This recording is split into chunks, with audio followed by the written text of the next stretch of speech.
Young Chanda brigade की or से गुरु पूर्णिमा के मौके पर विविध क्षेत्र में कार्य करने वाले गुरुओं का सम्मान समारोह आयोजित किया गया। तो चलिए नजर डालते हैं इस खबर पर। गुरु पूर्णिमा के मौके पर रविवार जिला मध्यवर्ती बैंक के सभागृह में यंग चांदा ब्रिगेड की ओर से परंपरागत गुरुओं का सत्कार कार्यक्रम का आयोजन किया गया था। इसमें विधायक किशोर जोरगेवार, शिक्षक मतदार संघ के विधायक सुधाकर अडबाले, सरदार हरविंदर सिंह धुन्ना, डॉक्टर दाभारे, डॉक्टर रजनीकांत भलमे, गोपाल मुंदड़ा, माता महाकाली महोत्सव समिति के सचिव अजय जायसवाल, श्याम धोपटे, यंग चांदा ब्रिगेड की महिला शहर संघटिका वंदना हातगावकर, बंगाली समाज महिला शहर प्रमुख सविता दंडारे, यंग चांदा ब्रिगेड की युवान्विता अमोल शेंडे इन आदि की उपस्थिति थी।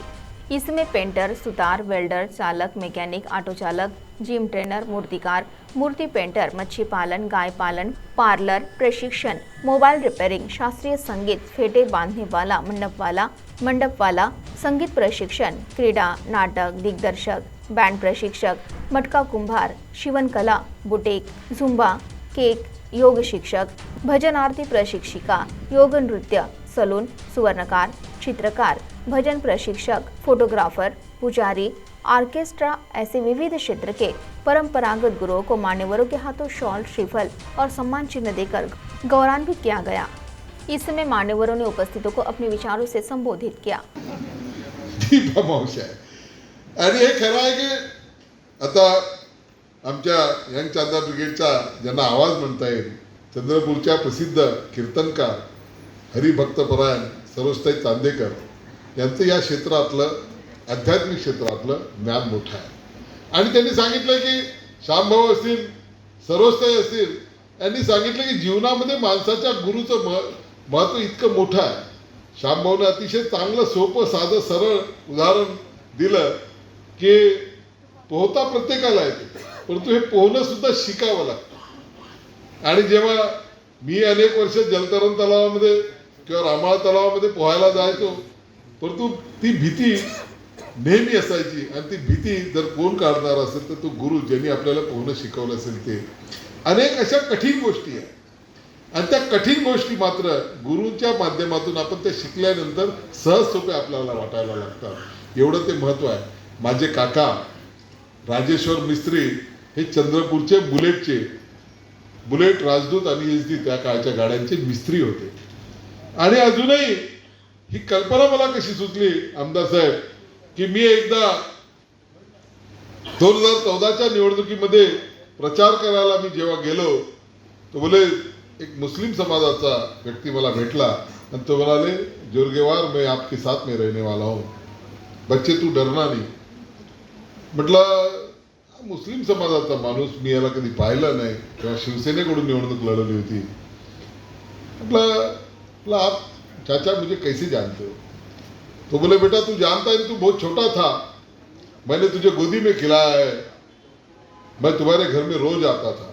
मतलब पुन्हा मला प्रश्न की मला तर आठवत नाही हा माणूसाला मी कधी पाहिलेलं माझ्या बालपणामध्ये। मग त्यांनी सांगितलं की राजेश्वर मिस्त्री जो थे, जो तेरे चाचा और तेरे अब्बा हुजूर थे गजान राव, ये चाचा तेरे राजेश्वर राव ये मेरे गुरु है, उन्होंने मुझे हुनर जो सिखाया, जो कौशल्य दिया, उसकी बदौलत आज इस बिल्डिंग में मैं रहता हूँ। ये त्यांनी सांगितलेलं आहे। अगर उस समय अगर राजेश्वर मिस्त्री के हाथ में अगर नीचे अगर मैं काम नहीं करता, मोटर मैकेनिक नहीं बनता, तो आज मेरे जो 4 बेटे हैं ये भी आज ट्रक के मैकेनिक है। वो जो हुनर उन्होंने मुझे दिया वो आपके परिवार ने हमको दिया हुआ हुनर है, इसलिए जीवन भर मैं आपके साथ में रहूँगा। कारण मी जरी सभागृहामध्ये निवडून गेलो असलो शिक्षकांचा प्रतिनिधी, परंतु अपक्ष उमेदवार म्हणून निवडून गेलेला, तुम्ही ज्या पद्धतीनं अपक्ष उमेदवार म्हणून सभागृहात गेलेले आहे त्याच पद्धतीनं मी शिक्षकांचा प्रतिनिधी अपक्ष आमदार म्हणून निवडून गेलेलो आहे। त्याच्यामुळे मला कोणाचं बॉसिंग नाही आहे। मी कुठल्या कार्यक्रमाला गेलं पाहिजे, काय गेलं पाहिजे, मी काय केलं पाहिजे, काय समस्या मांडल्या पाहिजे हे मला सांगणारं वरून बॉसिंग कोणीही नाही आहे। त्याच्यामुळे तुम्ही जेव्हा बोलवाल, इलेक्शन पिरियडमध्ये बोलवाल तरी अशा सार्वजनिक कार्यक्रमांना येण्याचं माझं मी आश्वासन देतो। त्या क्षेत्रामध्ये आमच्या शिक्षकांच्या फार मोठ्या समस्या सोडवण्याचं मी काम करतो आहो आणि हे सगळं भाग्य मला चंद्रपूरकरांनी दिलेलं आहे. नाही तर नागपूर विभागामधून एवढ्या मताधिक्याने निवडून येणं, ज्या पद्धतीनं किशोरभाऊ अपक्ष आमदार असताना या महाराष्ट्रामध्ये सर्वात जास्त मताधिक्यानं निवडून आले, त्याच पद्धतीनं महाराष्ट्र राज्याच्या विधान परिषदेमध्ये सुद्धा मला सर्वात जास्त मताधिक्यानं निवडून जाण्यासाठी आमच्या सर्व गुरुवर्यांचं मला मार्गदर्शन लाभलेलं आहे. माझ्या कुटुंबामधलं कोणी यापूर्वी ग्रामपंचायत सदस्यसुद्धा झालं नाही. अशा शेतकरी कुटुंबातून ज्या पद्धतीनं किशोरभाऊंना त्यांच्या आईने बुरड काम करून टोपल्या विकून आज या विधानसभेमध्ये महाराष्ट्र राज्याच्या आमदार म्हणून निवडून पाठवलेला, असंच माझ्या लहानपणी माझ्या वडिलांनी दुसऱ्याकडे चाकरीसुद्धा केलेली आहे. अशा परिवारातून मी आलेला, आपल्या सगळ्या आशीर्वादाच्या माध्यमातून या सभागृहात जाण्याचं मला भाग्य मिळालेलं आहे. त्यामध्ये CTV के लिए प्रतिनिधि वैभव रोयारकर की रिपोर्ट।